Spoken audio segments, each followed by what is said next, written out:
Last week, the House versus NCAA settlement was officially approved. And now that schools can directly pay student athletes, one thing has become abundantly clear to me. The NIL era, as we knew it, is over.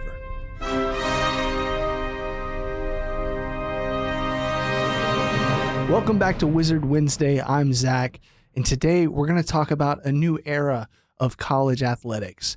The wild, wild west of the NIL era has been replaced by a slightly less wild environment, a piecemeal solution to a large array of problems. But I do think it's an improvement, and I think that it will mark a large shift in the way that money streams through college athletics, but specifically how these NIL collectives work going forward. Before we get into the reasons why I think the NIL collective era, albeit relatively short-lived in college athletics, is over, I think it's important that we set the scene, do a quick recap of what the House settlement is, what it did, and why the environment is shifting so rapidly once again. So the lawsuit stemmed from former Arizona State swimmer Grant House, who sued the NCAA over back pay for the use of his name, image, and likeness.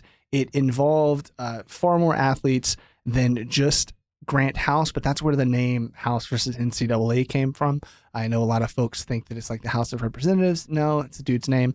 Anyways, so the settlement came in the form of two things. So essentially, number one, it allowed for a $2.7 billion settlement in back pay to pay, I believe the cutoff was like 2014 athletes all the way up to 2021 when NIL became a thing. And this is to back pay them for all of the revenue that was generated using their name, image, and likeness, NIL. It also built a new framework to pay college athletes, and that is direct revenue share from the school to the athlete. Now, in the past few years, since 2021, we've seen kind of a pass-through situation go on, a wild, wild west, like I said, between these intermediary NIL collectives who would basically gather money, gather donations in the name of the school and set up some events, things like that. But essentially what it was built for was to pay the player for attending a certain school, even though pay to play was never fully allowed. Well, it's allowed now through the House settlement. It comes in the form of a $20.5 million cap for each school, and that's total athletics, not just a football cap.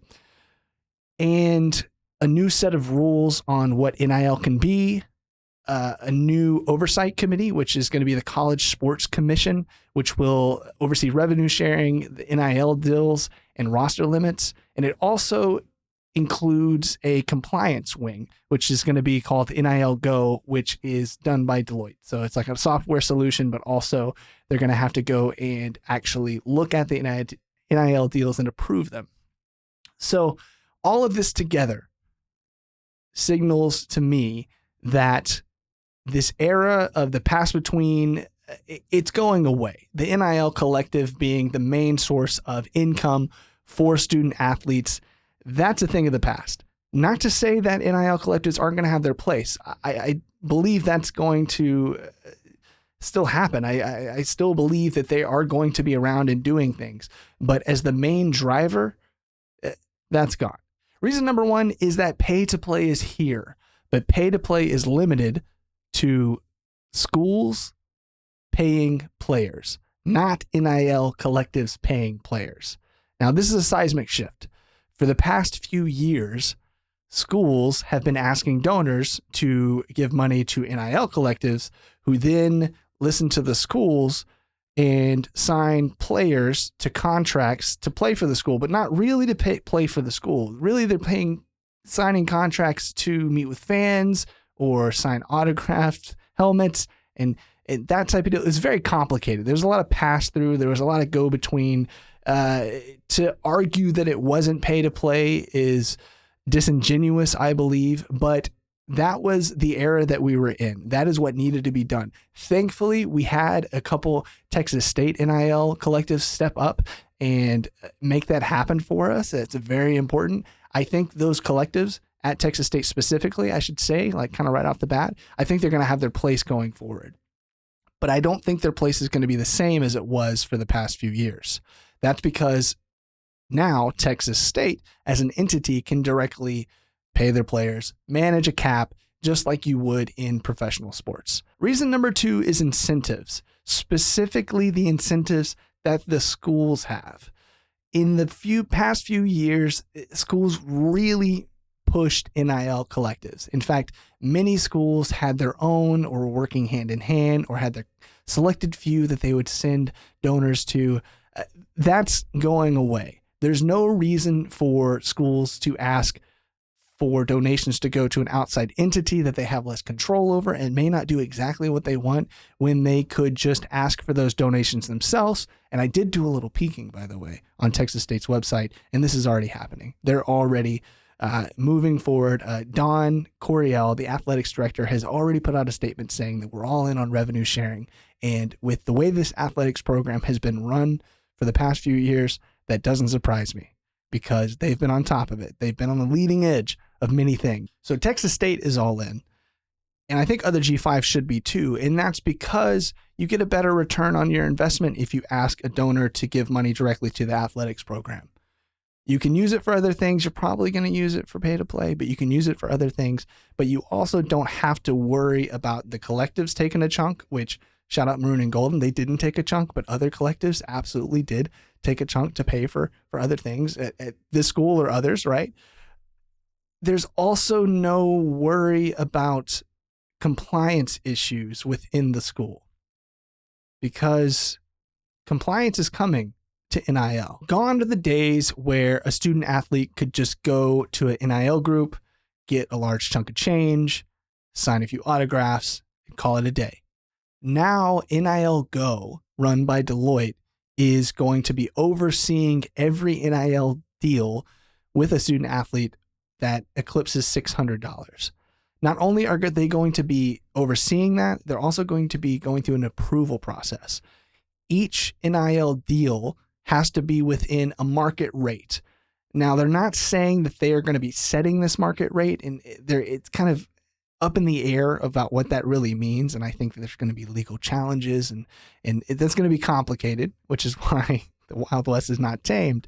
But we're getting closer. So Deloitte is going to basically look at these deals, make sure that they make sense on paper. So I'm assuming you're not just going to be able to go to a large donor, get one, autograph signed, and then boom, $2 million for a quarterback. That seems to be going away. In fact, in a meeting this spring between ACC officials and Deloitte, they were told that 70% of the past deals from boosters would have been not approved. So 70% of those deals not approved for this new system. So that is going to be a challenge, not only for schools that want to utilize that, but also for the collectives themselves. I don't know if collectives are ready for that. You're going to have lawyers on file. You're going to have to fight that, because if you are told no on an NIL deal, you are able to, as a student athlete, ask for mediation. And after that mediation, if you take the deal, you don't get to play. It's a very complicated process. So you have all of this compliance risk on the NIL side now. It's kind of like shifted. Compliance risk on the NIL side, and now on the school side, you can just pay the players. You can make a contract with them. You can even add buyout language to that contract. If you sign a player to a 2-year deal and another school picks it up, that school has to pay the buyout. Pretty interesting. Would you rather that, or would you rather to send money through NIL?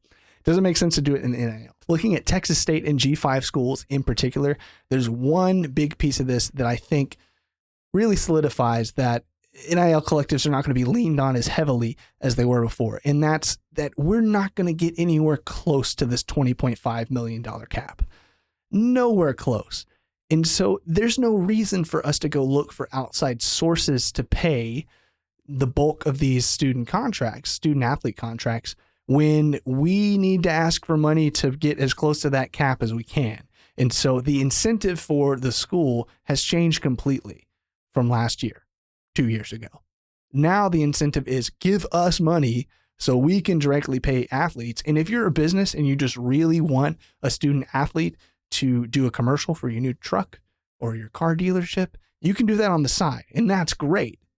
But the easiest way to pay a player is to get him in a contract with the school, have the school pay him. As I said before, I think collectives are here to stay, but their impact on college sports is severely diminished. And maybe that's a good thing, maybe that's a bad thing. That's not for me to say. So what do you think?